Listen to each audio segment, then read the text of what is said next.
ने जिस चीज़ को वर्कआउट करना है वो हमारे पास लेआउट का टैब है। आज हम लेआउट के टैब के ऊपर बात करेंगे कि लेआउट क्या होता है और लेआउट को कैसे मैनेज किया जाता है। तो जल्दी से कुछ टेक्स्ट लिख लेता हूँ। तो मैंने यहाँ पर कुछ टेक्स्ट जो है वो टाइप कर लिया। ये हमारे पास तकरीबन 5 पेजेस पर मुश्तमिल जो टेक्स्ट है वो अवेलेबल हो गया है। अब मैं अपने इस टेक्स्ट को सबसे पहले सिलेक्ट करता हूँ। मैंने कंट्रोल ए किया, जस्टिफाई करता हूँ, कंट्रोल जे किया।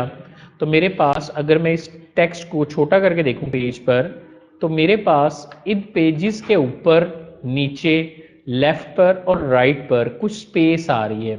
ये जो स्पेस है ऊपर नीचे दाएं बाएं, इस स्पेस को मार्जिन कहा जाता है। जितने मार्जिन ज़्यादा होगा उतना ही ऑब्जेक्ट नैरो होगा, पेज नैरो होगा, और जितना मार्जिन कम होगा उतना ही पेज जो है वो ब्रॉडर होगा, वाइडर होगा। मेरे पास 5 स्टैंडर्ड हैं। एक नॉर्मल है, नॉर्मल टॉप 1 इन 1 inch, bottom 1 inch, left 1 inch और राइट 1 इंच यूज़ होता है। जबकि दूसरा जो स्टैंडर्ड है वो नैरो स्टैंडर्ड है। अगर अब आप देखें तो आपके डॉक्यूमेंट आपको कोलैप्स्ड नज़र आ रहे, और आपके डॉक्यूमेंट जो है वो साइडों से कोलैप्स होके आपके पास दिखाई दे रहे हैं आपको। ये आपका नैरो मार्जिन है। अगर आप इसी तरह आगे चलते हैं और मॉडरेट के अंदर आ जाते हैं, तो मॉडरेट में आपके पास टॉप 1, बॉटम 1, लेफ्ट पर 0.75 और राइट पर आपको 0.75 नजर आता है। यानी ऊपर 1, नीचे 1, 0.75 and then we have the 0.75। तो ये आपके मार्जिन जो है या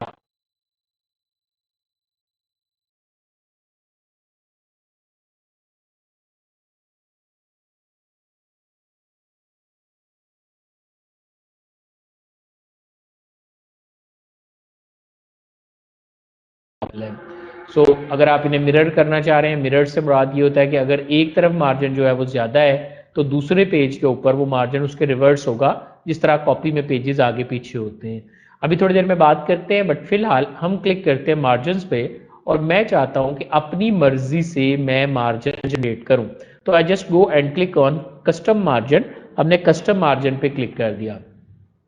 जैसे मैंने कस्टम मार्जिन पे क्लिक किया, मेरे पास आपको नज़र आ रहा है कि पेज सेटअप का टैब ओपन हो गया है। अगर आप यही टैब फाइल मेन्यू से देखना चाहते हैं तो फाइल मेन्यू में भी जाकर आप इसे प्रिंट पे जब क्लिक करते हैं तो यहाँ से आपके पास पेज सेटअप के अंदर जो है ये पेज सेटअप का मार्जिन जो है वो नज़र आता है। अगर आप प्रिंट प्रीव्यू से नहीं देखना चाहते तो किसी भी रूलर के ऊपर डबल क्लिक करने से आप पेज सेटअप जो है वो देख सकते हैं। तो यहाँ से मैंने फिलहाल मैं उसी ऑप्शन से ओपन कर रहा हूँ कि कस्टमाइज मार्जिन, ताकि आप मार्जिन देख सकें। अदरवाइज पेज सेटअप का डायलॉग बॉक्स ओपन करने के लिए आप इस पेज सेटअप के ट्रिगर को क्लिक करें, आपके पास पेज सेटअप की ऑप्शन जो है वो नज़र आना शुरू हो जाती है। तो सबसे पहले मैंने कहा मैं टॉप मार्जिन कस्टमाइज करना चाहता हूँ। So I just go and set 0.25। मैंने टॉप मार्जिन को 0.25 जो है वो कर दिया है, जबकि बाकी बॉटम मार्जिन लेफ्ट राइट बिल्कुल वैसे ही हैं। इस सूरत में होगा ये कि आपके जो पेज है वो देखें, अब आपका ऑटोमेटिकली टेक्स्ट ऊपर चला गया है। अगर आप show hide non printable character on करते हैं तो आई थिंक सो एक एंटर ही रह गया अगले सफ़े पर। अगर मैं ये भी ख़त्म करता हूं तो आपका पूरा एक पेज जो है वो बच गया है। यानी मार्जिन अगर आप नैरो करेंगे तो उससे ये होगा कि आपका ज़्यादा टेक्स्ट आपके पेज के ऊपर पूरा आएगा, और अगर आप मार्जिन वाइड करेंगे तो आपका कम टेक्स्ट जो है वो पेज पर पूरा आएगा। हम इतना ज़्यादा कम नहीं करते कि मैं इतना ही कम कर दूं। मसलन मैं अगर इसको 0.1 कर देता हूं, तो अगर मैं ओके करता हूं it will give me set के बहुत ही क्लोज आपने टॉप मार्जिन जो है वो यूज़ कर लिया है। And if I want to make it a zero, मैं कहता हूं मैं इतना भी नहीं चाहता, तो मैं इसको जीरो मार्जिन पे करना चाहता हूं। And when I go to okay, तो बिल्कुल ही खत्म हो गया। अब आपका बिल्कुल जो पहले लाइन का पहला करेक्टर है वो बिल्कुल टॉप के साथ जुड़ चुका है। मैं कहता हूँ नहीं, मुझे टॉप मार्जिन 1 ही रखना है। मैं लेफ्ट मार्जिन जो है वो यूज़ करता हूँ। मैंने इसको कह दिया 1 1 1 1 1, ओके किया। आपका स्टैंडर्ड जो थे वो मार्जिन आपके यूज़ हुए। अब आप कहते हैं कि आपने लेफ्ट मार्जिन को 0.01 कर दिया। अब आप देखिए कि बिल्कुल ही क्लोज आपके पास ये आपके मार्जिन जो हैं वो ज्वाइन हो चुके हैं। और अगर आप इसको ज़ीरो कर देते हैं, इसको भी ज़ीरो कर देते हैं, इसको भी ज़ीरो कर देते हैं, इसको भी ज़ीरो कर देते हैं, इसको भी ज़ीरो कर देते हैं, तो याद रखिएगा टेक्स्ट तो बड़ा क्लोज आ जाएगा, बट जब आप इसको प्रिंट निकालेंगे तो कुछ वर्ड आपके कटने का खतरा है, तो इट शुड बी बेटर कि आप बड़े प्रिसाइज रहें और प्रॉपर मार्जिन जो है वो यूज़ करें। तो स्टैंडर्ड हम रखते हैं कि टॉप पर 1, बॉटम पर 1, लेफ्ट पर मिनिमम 1 और राइट पर भी 1 हम यूज़ करते हैं, और ये हमारे नैरो मार्जिन जो हैं, सॉरी ये हमारे नॉर्मल मार्जिन जो हैं वो अवेलेबल हो जाते हैं। ना द क्वेश्चन इज कि मैं अपनी इसी जिस किताब को प्रिंट कर रहा हूँ इसमें, क्योंकि ये जब प्रिंटिंग होती है तो बड़ी शीट पर, अगर अभी ये तो कॉपी पे प्रिंट होगा, छोटा प्रिंटर इसका प्रिंट निकालेगा, लेकिन अगर मुझे इसको बड़ी शीट पे प्रिंट करना होता है जिसमें काफ़ी बड़ा साइज होता है और उसके अंदर से बाद में पेजेस काटे जाते हैं, तो कटिंग में अपने टेक्स्ट की खराबी से बचने के लिए हम अपने डॉक्यूमेंट्स पर गटर पोजीशन अप्लाई करते हैं। तो मैंने यहाँ कह दिया 0.5, मैंने यहाँ पे गटर अप्लाई किया, तो आधे इंच का गटर अप्लाई करने से अगर कभी इसका कटिंग ब्लेड जो है वो थोड़ा बहुत गड़बड़ भी कर देता है और आपके टेक्स्ट को, पेज को थोड़ा सा एक्स्ट्रा काट देता है, तो जब आप ये गटर पोजीशन यूज़ करेंगे तो ½ इंच का मार्जिन जो है वो आपके पास जो है वो आपके पेज के ऊपर जो है वो एक्स्ट्रा आ जाएगा, ताकि इनके इस कटिंग एरिया को जो है वो ख़त्म किया जा सके। अगर आप इसको 1 इंच कर देते हैं, आप 1 इंच कर सकते हैं, ओके, कि आपका जो कटिंग मार्जिन है वो आपको ज़्यादा नज़र आ रहा है, गटर मार्जिन आपको यहाँ दिखाई दे रहा है। अब अगर आप यहाँ पर रिंग बाइंडिंग करवाना चाहते हैं तो यहाँ पर आप रिंग चढ़ा सकते हैं, जिससे आपको किसी किस्म का प्रॉब्लम जो है वो नहीं आएगा। लेकिन आप कहते हैं सर हम तो रिंग चढ़ाते हैं, सर कैलेंडर होता है ऊपर की तरफ, तो आप गटर मार्जिन जो है वो 1 ही रहने दें और इसकी पोजीशन जो है वो लेफ्ट की बजाय टॉप कर दें। अब ये आपके पास ऊपर की तरफ आ जाएगा, और जैसे कैलेंडर में ऊपर की तरफ रिंग बॉर्डर होता है, रिंग चढ़ा होता है, तो आप उसके बाद वर्किंग कर सकते हैं। वो सारी ऑप्शन आप यहाँ से जाकर डील कर सकते हैं। तो ये तो था हमारा मार्जिन। लेकिन अब अगर मैं इसके मार्जिन को, गटर मार्जिन 0 ही कर लेता हूँ, नॉर्मल स्टेट पे वापस आ जाता हूँ और जो भी स्टैंडर्ड था वो रहने देता हूँ, ओके करता हूँ, तो ये मेरा डॉक्यूमेंट कुछ इस तरह से नज़र आ रहा है। मैं चाहता हूँ कि ये लंबाई के रुख बड़ा है, चौड़ाई के रुख छोटा है। हम चाहते हैं कि प्रिंटिंग इस तरह से हो, यानी चौड़ाई का रुख इस तरह आ जाए, यानी चौड़ाई जो है वो बड़ी हो जाए और लंबाई जो है वो छोटी हो जाए। तो आपने करना कुछ भी नहीं है, सिर्फ आपने ओरिएंटेशन में जाना है और पोर्ट्रेट ओरिएंटेशन को चेंज करके लैंडस्केप पे कन्वर्ट कर देना है। जैसे आप पोर्ट्रेट से लैंडस्केप में जाएंगे, अब आपका प्रिंटर जो है वो प्रिंटिंग करते वक्त इस चीज़ का ख्याल रखेगा कि चौड़ाई ज़्यादा होगी और लंबाई जो है वो कम होगी। याद रखिए, अगर आप एक डॉक्यूमेंट के अंदर मल्टीपल ओरिएंटेशन यूज़ करना चाहते हैं तो आप अपने डॉक्यूमेंट के अंदर सेक्शन ब्रेक लगा लेंगे। अभी बाद में इसको देखते हैं, मैं फ़िलहाल इसके ऊपर सेक्शन ब्रेक लगा के सिर्फ आपको दिखा रहा हूँ। तो I just make a section break here. आपने यहाँ पे नेक्स्ट पेज का सेक्शन ब्रेक लगाया, एक मैंने यहाँ पे लगा लिया है, एक मैंने यहाँ लगा लिया। अगर आप नीचे देखें तो ये मेरा सेक्शन नंबर 1 है, ये मेरा सेक्शन नंबर 2 है और ये मेरा सेक्शन नंबर 3 है।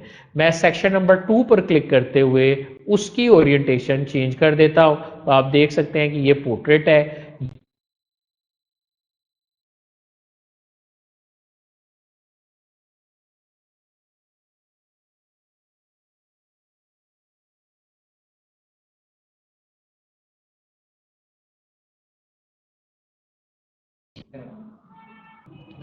ओके, दोबारा से एक दफ़ा देख लेते हैं कि अब इसी डॉक्यूमेंट के अंदर ये आपके पास पोर्ट्रेट, या आपके पास लैंडस्केप, और ये आपके पास अगेन पोर्ट्रेट जो है वो आपको यहाँ पे नज़र आता है।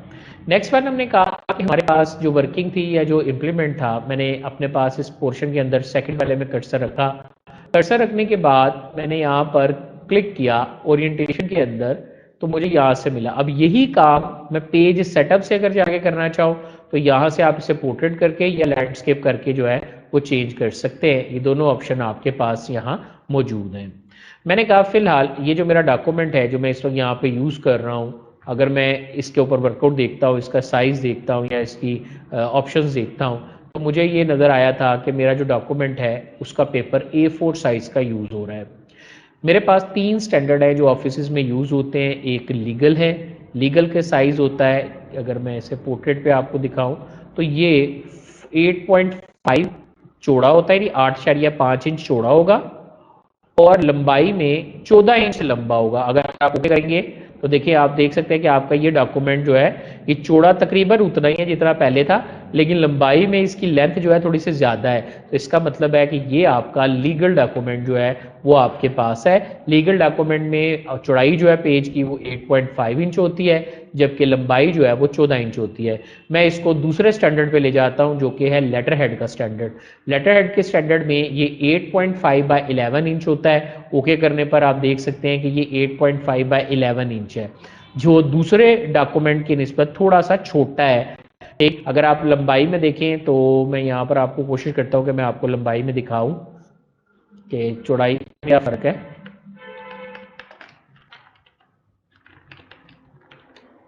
सो यू विल सी कि अब देखें कि यहाँ चौड़ाई में भी थोड़ा सा फ़र्क है। अगर मैं यहाँ पर थोड़ा आपको बड़ा करके दिखाता हूँ तो देखिए ऊपर वाला डॉक्यूमेंट चौड़ाई में थोड़ा छोटा है, नीचे वाला डॉक्यूमेंट चौड़ाई में थोड़ा बड़ा है।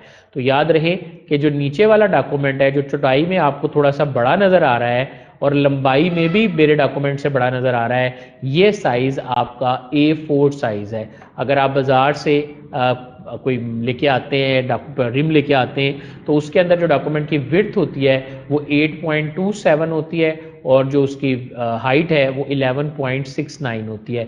यानी आपका जो डॉक्यूमेंट है वो चौड़ाई में आपके लेटर की निस्बत थोड़ा सा छोटा है और लंबाई में आपके लेटर डॉक्यूमेंट से थोड़ा सा बड़ा है। याद रखिएगा जिस सेक्शन में क्लिक करके आप इस ऑप्शन पे क्लिक करेंगे आपको उस सेक्शन के पेपर साइजेस जो हैं वो आपको यहाँ पे नज़र आते हैं। तो आप यहाँ पर अपनी मर्जी का अगर पेपर साइज देना चाहते हैं तो यहाँ पर जाएं, आपके पास कस्टम साइज के ऑप्शन है और भी बहुत से स्टैंडर्ड्स मौजूद हैं। आप इसमें जाकर जो भी साइज डिफाइन करना चाहते हैं कि मैं इसको 7.5 बाय 14 करना चाह रहा हूँ। जैसे अक्सर अगर आप किसी शॉपिंग मॉल में जाते हैं वहाँ पे आपको जो रसीद मिलती है उसकी चौड़ाई कम होती है, लंबाई उसकी जो है वो और स्टैंडर्ड होता है, तो वो आप मैनुअली जाकर चेंज कर सकते हैं। तो आप देख सकते हैं कि आपका डॉक्यूमेंट जो है वो आपको इस तरह से आपकी कस्टमाइज सेटिंग के मुताबिक जो है वो इस तरह कुछ नज़र आएगा और आपके पास ये इस तरह से अवेलेबल होगा। मैं स्टैंडर्ड पर बिलीव करता हूँ तो मैं इसको क्लिक करके दोबारा A4 साइज पर ले जाता हूँ जो कि 8.27 बाई 11.69, 8.27 इस तरह से और 11.69 इस तरह से है जो मुझे यहाँ पर मिल जाता है।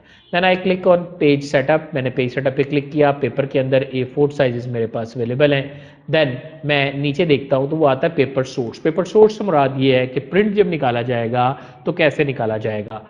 आपने इसको डिफ़ॉल्ट ट्रे में रखना है और दूसरी साइड पर आपके प्रिंटर की डिफ़ॉल्ट ट्रे से ये निकल आएगा। याद रखिएगा ये सेटिंग भी हम अपनी मर्जी से चेंज कर सकते हैं, but these are depends on the standard of the printer. आप कौन सा प्रिंटर यूज़ कर रहे हैं और उसके अंदर आप कौन सी ऑप्शन यूज़ कर रहे हैं वो भी आप बता सकते हैं। ये वही ऑप्शन है जो ऑलरेडी मैंने आपको बताया था कि आप हिडन कैरेक्टर्स प्रिंट शो करना चाहते हैं या कोई डॉक्यूमेंट्स प्रिंट करना चाह रहे हैं जो कि प्रॉपर्टीज़ में है या हिडन है या कुछ है, तो वो भी आप यहाँ से ऑन ऑफ कर सकते हैं। बट आई डू नाउ, अब मैं जस्ट यहाँ जाता हूँ और कहता हूँ कि नहीं अब मेरा पेपर साइज़ जो है वो सेट हो गया है। आप यहाँ से भी जाकर डिफरेंट पेपर साइजेस जो हैं वो चूज़ करके देख सकते हैं। नेक्स्ट मुझे अपने डॉक्यूमेंट के अंदर जी यहाँ तक कोई क्वेश्चन पूछने वाला तो पूछ सकते हैं।